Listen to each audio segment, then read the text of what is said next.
Bata pa lang po ako, inspired na po ako na maging doktor. Yung father ko po ay nurse, yung mother ko po ay doktor. Kahit alam ko pong mas magiging stable yung future ko sa pagdodoktor, iba pa rin po yung saya na bibigay po ng music sa akin. Before, gusto ko talaga kay Christy na maging katulad din sa akin. Pero after nung knockout, parang nakikita ko na determinado talaga siya.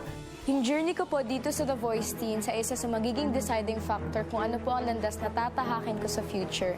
Kaya I will take this step para sa pangarap ko at para rin po ipagmalaki ako ng pamilya ko.